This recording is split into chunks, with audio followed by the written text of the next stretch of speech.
Ma'am, I don't have one. My phone is not on, but I can still call 911. Okay, yeah. Oh, my God. Okay, I'm on the way to you. Just to confirm, where was she in the house when you saw her last? No, she wasn't in the house, ma'am. She been playing outside today.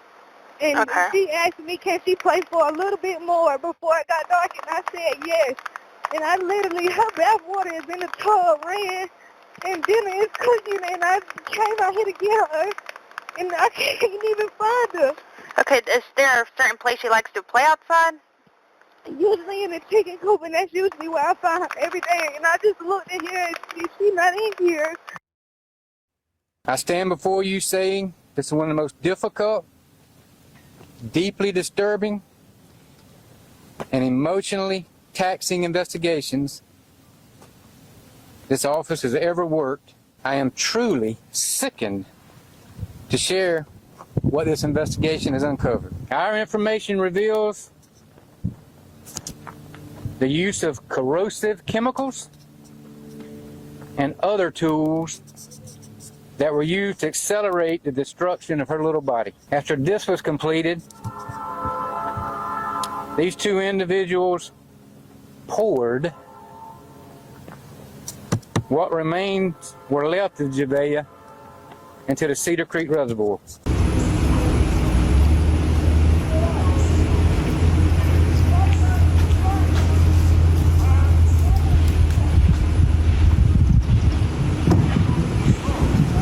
This video contains discussion of real-life violence and harm to children, which some viewers may find disturbing. Viewer discretion is strongly advised. This video may include images, audio, or video clips used for educational and commentary purposes under Section 107 of the U.S. Copyright Act, fair use. They searched the wood, they searched neighborhoods, the FBI joined the investigation, but according to investigators, the heartbreaking truth was already far worse than anyone imagined.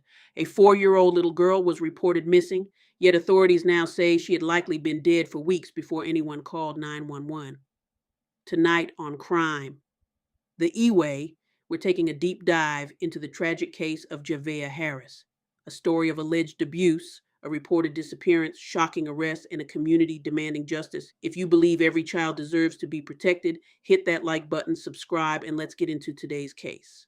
Javeayah Harris was only 4 years old. She lived in Aiken County, South Carolina, where neighbors described seeing a smiling little girl with bright pink braids. Like every child her age, she deserved safety, love, and the chance to grow up. Instead, investigators now believe her life ended in unimaginable circumstances. Authorities say her story would not become public until the evening of June 30th, 2026, when her mother called 911 to report that Javeayah had disappeared while playing outside the family's home. At first, law enforcement treated the report as a missing child emergency. Within hours, deputies launched an extensive search. Drones, K-9 teams, state investigators, the FBI, volunteers from the community. Everyone hoped the little girl would be found alive. Roadblocks were established. Search teams combed wooded areas surrounding the neighborhood. Investigators interviewed family members repeatedly, but as detectives continued gathering evidence, something wasn't adding up.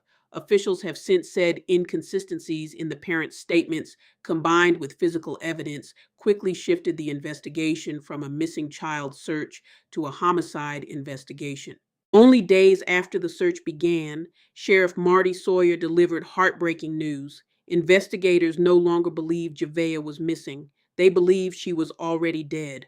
According to the sheriff, evidence suggested the child had died approximately 1 month before the missing person report was ever made.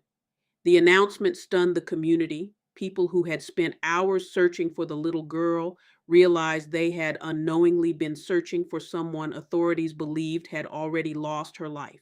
Soon after, investigators arrested both of Javeayah's parents. Her father, Javeayah Harris, and her mother, Mikali Herring, were each charged with homicide by child abuse. Herring was also charged with filing a false police report related to the reported disappearance.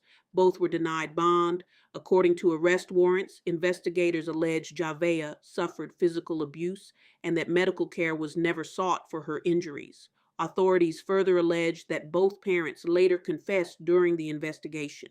These allegations have been made by law enforcement and have not yet been tested in court.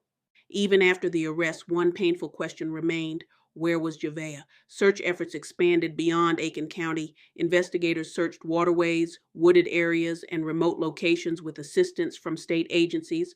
Authorities later announced that they had recovered remains believed to be connected to the case, though the investigation into all of the circumstances surrounding Javeayah's death continues. Outside the family's home, flowers appeared.